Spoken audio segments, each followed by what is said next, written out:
Et aujourd'hui, vous allez découvrir l'incroyable destin de Quentin Mosimann, élève à la Star Academy numéro 7. Dans cette émission où de jeunes élèves sont formés pour devenir de vrais artistes, il en sera le grand gagnant. Vous avez plébiscité Quentin la Star Academy 7. J'ai pleuré, arrêtez, c'est pas drôle. 5 ans après sa participation à l'émission, Quentin Mosimann nous a ouvert les portes de sa nouvelle vie trépidante. Depuis la Starac, il s'est passé des trucs complètement hallucinants. J'ai presque du mal à réaliser.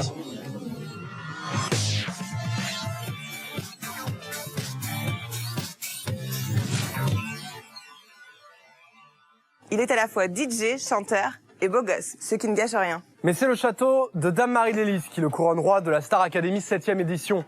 Avec un profil hors norme, il devient très vite le chouchou des profs et du public. Aujourd'hui, le DJ chanteur a réalisé son rêve. On accueille Quentin Mosimann.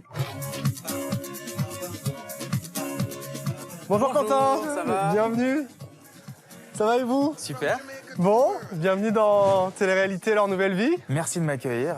Aujourd'hui, vous allez redécouvrir les images de la Star Academy. C'est des images que vous aviez déjà vues après la participation à votre émission. Mais pas grand-chose finalement. Tout est allé tellement vite après cette aventure que j'ai rien regardé. Heureusement que Télé-réalité, leur nouvelle vie est là, puisqu'on va redécouvrir votre parcours Star Academy avant de découvrir votre nouvelle vie. Et on a eu du chemin depuis ce qu'on va découvrir dans un instant. Juste avant, retour sur ce 23 octobre 2007, des millions de téléspectateurs vont vous découvrir pour la première fois à la télévision. Et ce soir-là, vous allez nous montrer que vous n'êtes pas un élève comme les autres, car vous avez un parcours et un profil atypique. Cher Quentin, bienvenue au château. Et je suis super fier parce que je représente le premier DJ à aller à la Starac. Quentin habite à Hyères. Ce jeune garçon d'origine suisse vient juste d'avoir son bac. Direction le studio d'enregistrement où il répète car ce n'est pas un DJ comme les autres. J'ai développé un espèce de concept un peu bizarroïde qui consiste donc à mixer et chanter en même temps. Et pour ceux qui ne prendraient encore Quentin que pour un simple DJ, il risque réellement d'être surpris. Quentin est aussi à l'aise en DJ derrière ses platines qu'au piano en crooner Jay-Z. Le DJ, chanteur, auteur, compositeur Quentin.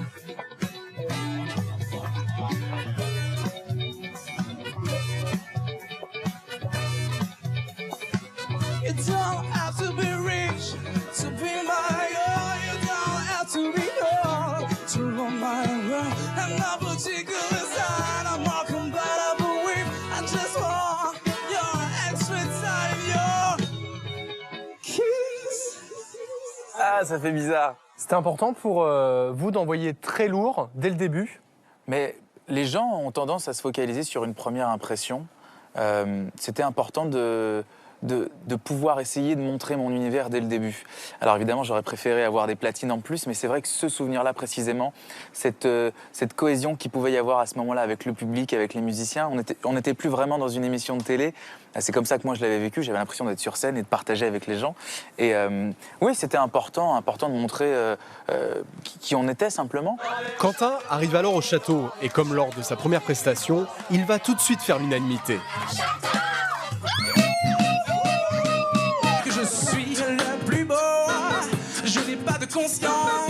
J'ai trouvé ça vachement bien. Évidemment, ça swing, ça groove, il était là. Ce qui nous a été donné là, c'est juste super.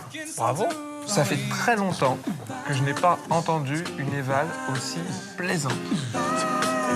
Je suis un mec. Dès le tout début de l'aventure, moi j'ai trouvé que Quentin était un vrai showman, quelqu'un avec plein de possibilités vocales et surtout une vraie présence. Vous êtes plébiscité par vos professeurs. Comment vous le gérez, tout ça? Je me posais pas de questions, je vivais le truc tellement à fond. Et puis on était tellement coupé de tout, tellement privé de tout, qu'on n'avait aucunement le sentiment de ce qui pouvait se passer. Et puis, au sein de l'aventure, on ne savait jamais si les profs appréciaient ou pas. Vous étiez quel genre d'élève? Comme dans la vie, je suis très bosseur, très travailleur. Et je faisais partie de ceux qui se couchaient pas tant que la chanson n'était pas apprise par cœur, tant que... Alors les chorés, je vous en parle même pas, je suis pas danseur, moi, c'était pas mon truc. Et donc il fallait que je répète les trucs à fond 30 000 fois. Mais non, je pense que j'étais plutôt assidu. C'est un jeune homme très créatif qui veut tout réinventer. Il a une soif d'apprendre perpétuelle. Et il est très très en demande de conseils, il est très en demande de cours. C'est un vrai plaisir de travailler avec lui. Pour la chanson I Believe in You, nous avons décidé de croire en quelqu'un. Monsieur Quentin, c'est pour toi. La récompense, pour la première fois, vous allez chanter avec la star internationale Kylie Minogue. Ouais. Comment vous avez réagi quand on vous l'a annoncé? Bah, ça se voit, je suis étonné, je suis excité. Et puis c'est ça aussi la magie de la Starac à l'époque, c'est qu'on nous offre l'opportunité de pouvoir chanter avec des stars mondiales, avec des artistes internationaux. Et on se dit, mais c'est incroyable ce qui m'arrive. J'ai jamais revu ça.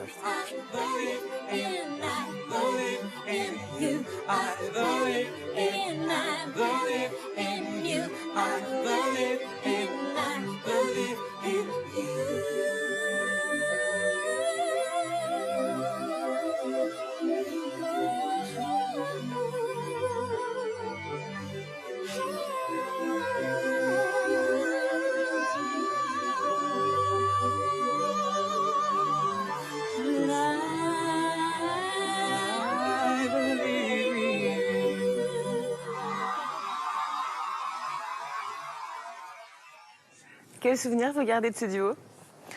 Ouais, je trouve ça pas très bon déjà, moi. Pourquoi? Ça manque de technique, ça manque de justesse, c'est pas en place. Puis la coupe de cheveux, c'est pas possible. Bon, il y a 5 ans, vous me direz, mais non, en revanche, c'était un beau partage. Alors pour vous, c'est le début de la success story, que ce soit avec Paul Anka, Céline Dion ou David Guetta, vous faites l'unanimité.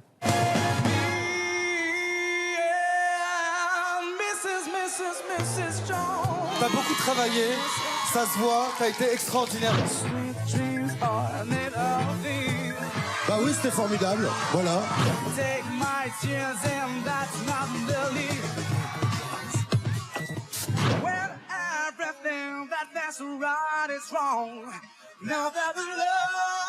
C'est sa meilleure note depuis le début de la saison. 16. Putain, alors ça. S'il suffisait d'aimer, nous ferions de ce rêve vraiment. Parce que ça m'a fait très plaisir de chanter avec toi. That's what you. Grand spectacle, il a assuré, il avait l'énergie, il s'est donné à fond, il a beaucoup travaillé. En pleine ascension, Quentin va alors décider d'aider les autres élèves. Mais ses conseils ne seront pas bien interprétés par ses camarades. Pourquoi tu ferais pas le style, celle que j'aime bien, ta musique, ta compo là? Attends, c'est génial. Enfin, je te vois plus. C'est génial, on la refait comme ça. Quand on n'a que l'amour. Ah, t'as un problème de rythme. Il a un peu critiqué. Ça m'a peiné. C'était un peu la goutte d'eau qui a fait déborder le vase. Est-ce que quand on est un artiste, c'est difficile de sortir de sa bulle? Là, c'est un petit con surtout. Non, là, c'est un petit con. C'est bourré de prétention, c'est bourré d'insolence, c'est bourré de fausse modestie, c'est terrible. Vous avez pris la grosse tête au bout d'un moment dans l'aventure? Je sais pas si on peut parler de grosse tête, c'est surtout que pendant 4 mois, on nous dit, H24, qu'on est les meilleurs, qu'on est les plus beaux. On est devant 10 millions de téléspectateurs chaque week-end, on est sur chaque quotidienne devant des millions de téléspectateurs aussi, on chante des chansons avec les plus grands artistes. Moi, jusqu'au moment où je suis sorti, quand j'ai retrouvé mes proches, quand j'ai retrouvé ma mère qui m'a dit « Mais qu'est-ce que tu fous là? Redescends là. Redescends, t'as rien fait. » Et avec le temps aujourd'hui, je pense que j'avais dû l'apprendre un petit peu. En tout cas, vos professeurs vont vous le faire remarquer et ces professeurs ne vont pas hésiter à vous bousculer dans votre parcours. Tu as le potentiel pour devenir un vrai artiste. Pour le moment, t'es dans le bluff. Ma gueule, mais qu'est-ce qu'elle a ma gueule? Quentin a fait du Quentin, du joli, du propre. Si t'es que dans ta bulle en représentation, ça marchera pas. Tu es tout le temps correct, mais t'es pas impliqué dans le morceau. Il faut que tu arrives à ressentir plus les choses, tu vois? Ouais. Est-ce que les critiques des professeurs, ça vous aide à vous remettre en question, à progresser? Mais bien sûr, parce que cette émission, c'est ça surtout. Les gens ont tendance à l'oublier, mais c'est des vrais cours avec des vrais profs. J'en ai énormément voulu à Raphaël Ricci pendant l'émission. Oh là là. Je vais peut-être beaucoup vous étonner, mais je n'ai pas aimé du tout. Je suis d'accord avec toi. Je trouvais que ça manquait cruellement, d'une manière générale, de simplicité. On arrive effectivement au moment où ça met en relief sa limite. Apparemment, il n'y a pas Graphique qui n'a pas aimé votre prestation, vous aussi, au vu de Non, votre mais tête. c'est une catastrophe. Oh là là. Mais là, c'est la démo de tout ce qu'il ne faut pas faire. Si vous regardez cette émission en ce moment même, que vous êtes chanteur, ne faites pas ça. Le coup de la pompe noire, la pompe blanche, le coup de la cravate, les cheveux en arrière, la chemise blanche, le truc, rien ne va. Rien ne va parce que ça représente exactement ce que disent les profs à ce moment-là. C'est un môme qui veut se défendre par des artifices et non par sa sincérité. Alors Quentin, à ce moment de l'aventure, on arrive vers la fin, vous êtes épuisé, mais vous reprenez le dessus et vous allez tout bousculer et foncer vers la finale. That makes me crazy. That makes me crazy. That makes me crazy. Probably. Tu nous as offert une belle proposition d'interprétation. La simplicité te va très bien. Comme d'habitude, tu rentreras. Comme d'habitude, je t'attendrai. Comme d'habitude, tu me souriras. Comme d'habitude.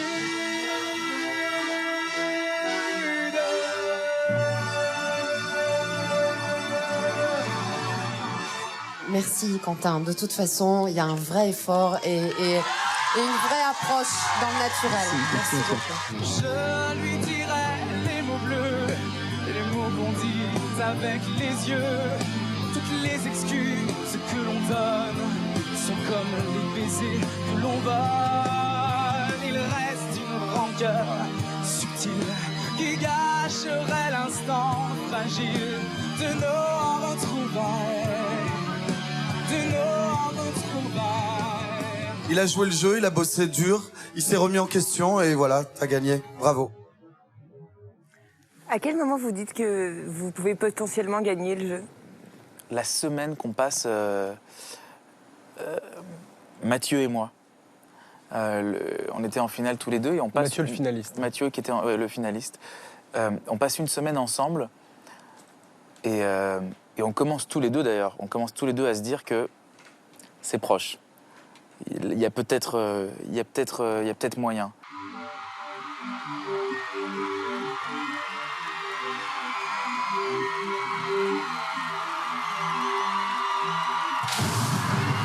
C'est la finale de la Starac. Le moment du verdict tant attendu. Mathieu, Quentin, ils ne sont pas arrivés là par hasard. Quentin, un vrai mélomane qui aime produire, composer, mixer, jouer, un touche-à-tout, un fan d'électro-jazz, perfectionniste, passionné. Quentin a marqué l'aventure Starac par la multiplicité de ses talents, par sa présence scénique, mais aussi par son trop-plein d'assurance qui a parfois agacé les profs. Mais Quentin est honnête, il est sincère. Vous avez plébiscité Quentin! Quentin remporte la Starac en 2007! Quentin! Quentin! Quentin! À terre! Mais Quentin heureux! Quentin l'art dans les bras d'Antoine! Quentin guerrier! Quentin qui revient de loin! Mesdames et messieurs, Quentin remporte le trophée de la Starac en 2007! Avant toute chose, j'aimerais dédicacer cette victoire à ma maman. Maman, je t'aime, elle est pour toi.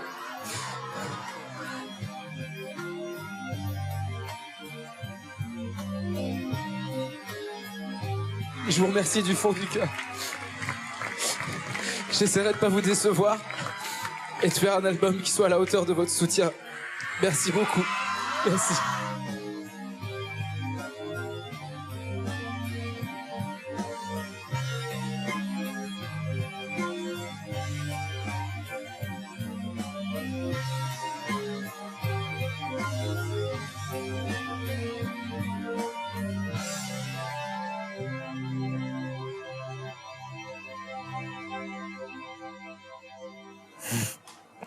Faut me faire pleurer, hein.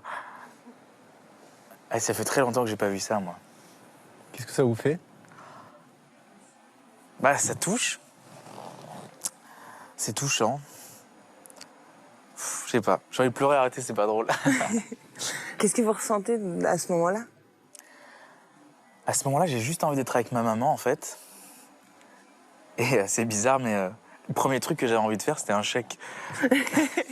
Mais non, mais parce que on est des gens, on est des gens simples, en fait. Et la valeur de l'argent avait une importance tellement, c'était important parce qu'on n'en avait pas, quoi. L'argent ne fait pas le bonheur. Je trouve que c'est une connerie, ça. Ouais, c'est bizarre parce que j'ai vraiment pas regardé ça depuis longtemps, quoi. Donc Quentin, nous allons à présent vous découvrir dans votre nouvelle vie. Alors après avoir sorti 2 albums, on va également vous retrouver dans le top 100 des DJ où vous côtoyez les plus grands comme Justice ou David Guetta. Nous allons également découvrir que vous êtes passé de l'autre côté du miroir parce qu'on vous retrouve actuellement donc jury sur The Voice en Belgique.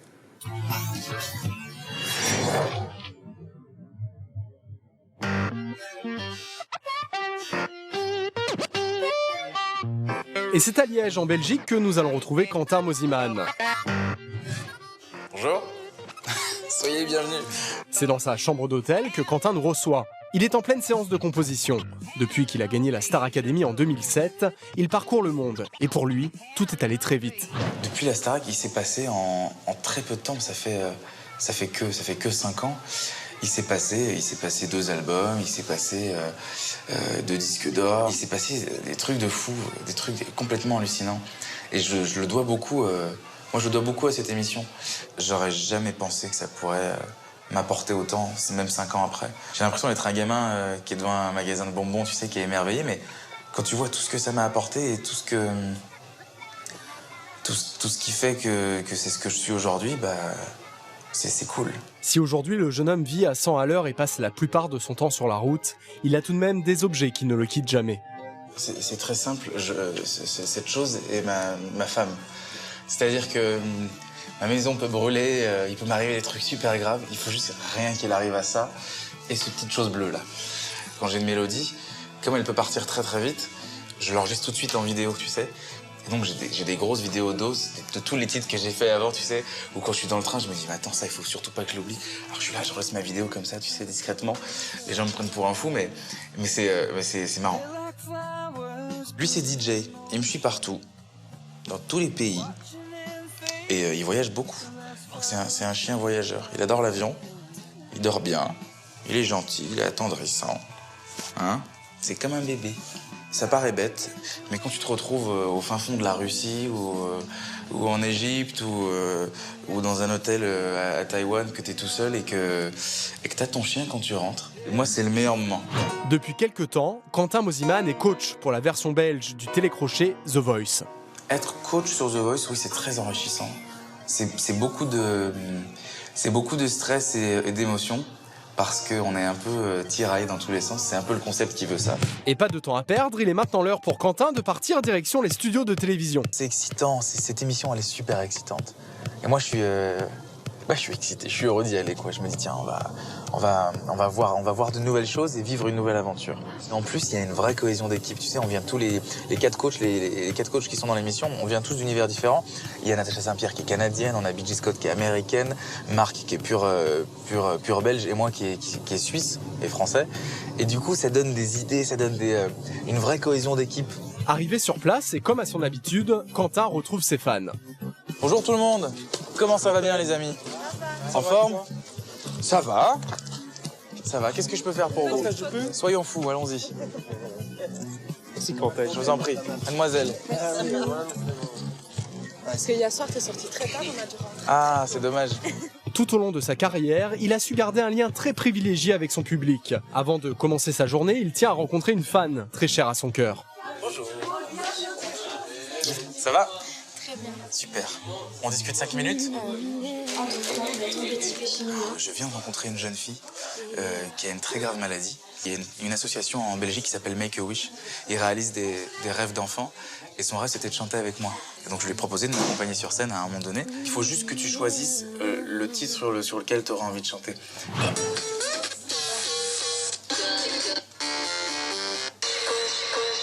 On peut faire ça. Comme ça tout le monde connaît et tout le monde chante avec nous. Tu sais le... vois. Bon, tu connais les paroles, c'est pas très compliqué, c'est I like to move it, move it. Hein. En fait, tu le fais comme tu veux, c'est soit tu le fais I like to move it, I like to move it, ou tu peux le faire I like to move it, move it. C'est vraiment comme tu veux. Moi, Câlin, t'es trop mignonne, t'es trop chou. Merci. Ah, je suis trop content, c'est cool. Quentin chantera quelques jours plus tard aux côtés de cette fan. J'adore mon public. Je suis requinqué grâce à elle, quoi. Et moi, ça me fout vraiment un coup derrière, quoi. Évidemment, il y a des gens qui, depuis la Starac, sont toujours là aujourd'hui, c'est ça qui est génial. Mais c'est surtout des gens qui sont là maintenant pour les bonnes raisons. Pas pour le mec qui passe à la télé et qui vient de faire une émission de télé-réalité. C'est grâce au public qui me suit depuis 5 ans que je suis ici aujourd'hui et je leur dois tout. Et je suis heureux de pouvoir les voir dans les festivals et de voir qu'ils sont aussi présents. Moi, ça j'hallucine. Il est maintenant temps de se préparer. Et nous l'avons suivi dans les coulisses de l'émission où il retrouve les autres coachs. Et le moins que l'on puisse dire, c'est qu'entre eux, l'entente est au rendez-vous. Je me pose pas la question de savoir si je suis accepté. Je pense que c'est comme disait ce célèbre philosophe Giroud, la réponse, elle est sur le terrain. Et moi, ma réponse, elle est sur la réalisation des albums que je produis. Et quand on est en coaching avec les artistes pour qui on travaille quelque part. Autre membre du jury, la chanteuse à voix Natacha Saint-Pierre. Je l'ai connue à l'époque de la Star Academy et je me rappelle, j'étais très timide et on avait fait notre arrivée au Energy Music Awards, je crois, ensemble. Et j'étais très intimidée par lui déjà à l'époque, même si moi j'étais peut-être plus connue ou dans le circuit depuis plus longtemps. Parce qu'en l'ayant côtoyé, déjà, sans avoir parcouru le monde encore, il avait de grandes qualités artistiques. En fait, il est complet, hein. Et il le dit au talent, il a dit voilà, moi je suis DJ mais pas que, je suis producteur de musique, je suis chanteur, et il a tellement de cordes à son arc que quand il argumente pour nous voler des talents, il a des points forts, quoi. On y va les mecs là? Non, parce qu'on déconne, on déconne. Il est maintenant temps de rejoindre le plateau et de débuter l'enregistrement de l'émission. En tant que coach, Quentin Mosimann doit sélectionner des talents afin de constituer une équipe qui comportera la star de demain. Ce qui fait que je choisis un artiste plus qu'un autre, c'est pas que la voix, parce que c'est pas que la technique vocale, parce que c'est pas que les placements de voix, les belles notes, les bonnes notes surtout. Il y a aussi le feeling. Sometimes we all need to just forget about the money. Une mission qui lui tient particulièrement à cœur et qu'il ne prend pas à la légère. C'est intéressant, c'est très intéressant de se retrouver de l'autre côté. Et en même temps, c'est déstabilisant de devoir juger des gens. Quand on a le destin de quelqu'un entre ses mains, c'est très difficile parce que je l'ai vécu aussi. Et ça me replonge surtout dans mes plus jeunes années où j'enchaînais les auditions surtout. Et de se retrouver dans un siège comme celui-ci et de se retrouver à la place de coach, il y a un côté un petit peu, je dirais presque consécration parce que je me suis battu pour arriver là et que je fais tout pour garder ma place aujourd'hui et pour la mériter. Fin de journée, ses talents sélectionnés, Quentin peut maintenant rejoindre sa loge pour un repos bien mérité. À demain.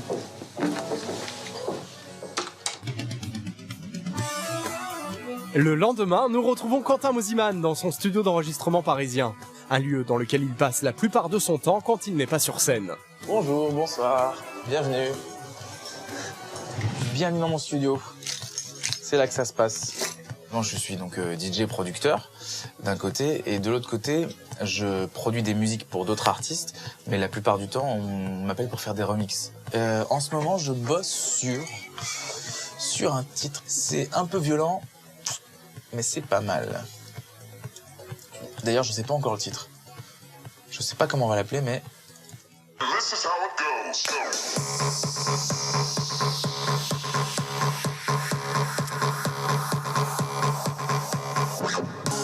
You're not alone in this world. You're not alone in this world. Les gens me connaissent plus au travers des mix et des tracks électro que je fais aujourd'hui. Mais mon deuxième métier, c'est de produire de la musique pour les autres. Quand je dis produire, c'est écrire et composer. Et les maisons de disques font des commandes pour plein d'artistes différents. En ce moment, je propose des titres pour des artistes comme Tal, comme Amel Bent, comme il n'y a pas très longtemps pour Céline Dion. Et ça a vraiment rien à voir avec ce que les gens connaissent de moi. Au château de la Star Academy, il s'est fait remarquer grâce à ses qualités de showman. DJ, auteur, compositeur et interprète, ses talents d'artiste complet lui ont permis de remplir des salles mythiques comme l'Olympia, où il s'est produit 2 fois. L'Olympia, c'était un tournant. C'était vraiment un tournant. C'est drôle parce que je m'en souviens. Je me souviens être arrivé sur scène, m'être dit, c'est fantastique d'être là. De voir que la salle est complète et que les gens sont là pour moi. C'est gratifiant, c'est impressionnant, ça fait plaisir. Et en même temps, je savais que c'était pas ma place. Parce que j'avais envie que d'une chose, c'était d'attendre la dernière demi-heure du concert pour être derrière mes platines. Et Quentin a eu raison de ne pas perdre son objectif de vue. Grâce à sa détermination, sa carrière de DJ s'est envolée. Il a ainsi pu mixer dans les clubs du monde entier aux côtés des plus grands. Un des souvenirs les plus marquants et les plus récents, c'était au fameux Mansion de Miami. Et j'ai donc eu ma soirée là-bas et pendant que je mixais, il y a un mec qui me tape sur l'épaule pour prendre le micro. Je me dis qu'est-ce qu'il veut et je me rends compte que c'était Craig David et il prend le micro et il dit I never saw a DJ like that. He's an amazing showman. Et il était emballé et du coup on a mixé, il a chanté, on a bouffé ensemble le lendemain et on a commencé à bosser sur des trucs et tout. Et c'est ça. C'est ce métier est beau pour ça, parce que tu fais des rencontres tout le temps, parce que tu te rends compte qu'il y a encore des gens qui tiennent que à la musique et pas au business forcément. Aujourd'hui, il fait partie des DJ qui comptent. Un célèbre magazine spécialisé l'a même classé 74e dans le top 100 mondial des DJ. Moi j'ai les yeux qui brillent à chaque fois, je suis ému à chaque fois que j'en parle parce que j'ai presque du mal à réaliser de se retrouver dans un classement entre Bob Sinclair, Justice, je suis à côté de Rehab, enfin c'est hallucinant. 5 ans après sa victoire à la Star Academy, Quentin a su s'imposer en tant que véritable artiste, et cela, malgré les a priori. J'ai aucun malaise à parler de la Star Academy, parce que ça a été une belle expérience, parce que ça a été une belle étape artistique dans ma vie, au même titre qu'une formation, qu'un conservatoire, quelque chose comme ça. J'ai adoré la faire. Aujourd'hui, je suis heureux. J'ai envie de vous dire, next step. Quentin, quel regard vous portez sur votre nouvelle vie? Je vois un mec heureux. Et c'est vrai que c'est le cas. Je suis épanoui aujourd'hui. Et vous pensiez que sans cette émission de télé-réalité, vous en seriez là où vous en êtes aujourd'hui? Non, c'est certain que non. C'est certain que non, parce que ça a été un tremplin sans précédent. Ça a été une mise en avant complètement dingue. Et puis surtout des rencontres. Je pense que sans cette émission, non, j'aurais pas eu la chance d'être là où j'en suis aujourd'hui. Merci Quentin Mosimann. Merci pour votre accueil. Merci. Merci.